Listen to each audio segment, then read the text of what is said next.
pretty obvious to everyone, including the Department of Justice and Reuters and New York Times, that there was no conspiracy or plan to do anything.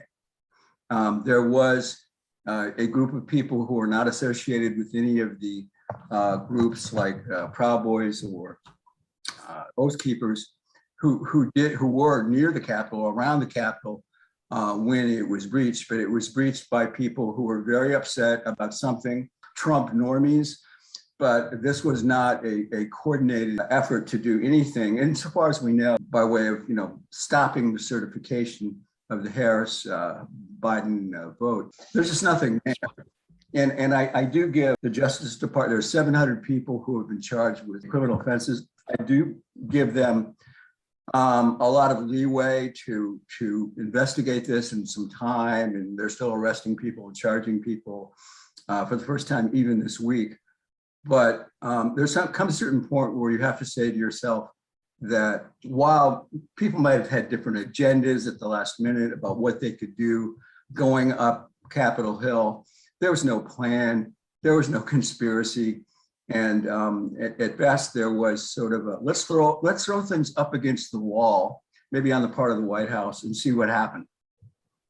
And by that, I'm talking about Trump's speech. But I have a client, Joe Biggs, who's been incarcerated since April 22nd for future dangerousness.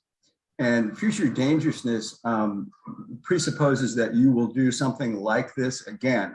So in essence, they're saying that Joe Biggs and his three co-defendants, who have been talked about as leaders of the Proud Boys that day, are dangerous because they may do something or commandeer something like this again, which is ridiculous, which is insane. Everybody knows it's insane. I've been involved in politics and living mostly in DC for a very, very long time.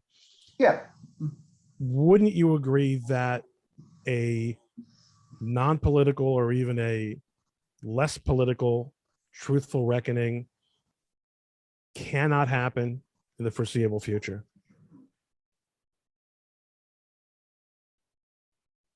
I'm afraid you're right. I'm an optimistic person, as you know. I just don't see it until all this kind of bad water runs under the bridge. I actually thought that we were going to get to the point where these Proud Boys are really not that much different in the way they look at things than I am. I understand the madness of crowds and herd mentality, and maybe this did happen. The narrative, if you will, of people like Dan Hall has is no conspiracy, no plan. Some very good reasons to think that the Proud Boys, because of some of their rhetoric before the election, should be investigated, but that's done. They're not coming up with anything. They're not coming with anything in terms of conspiracy or obstruction. It's just not there. It makes it very difficult for DOJ. But for right now, I'm sort of one of them will listen to this. I'd like them to be high-fiving for the next 3 months while I get ready.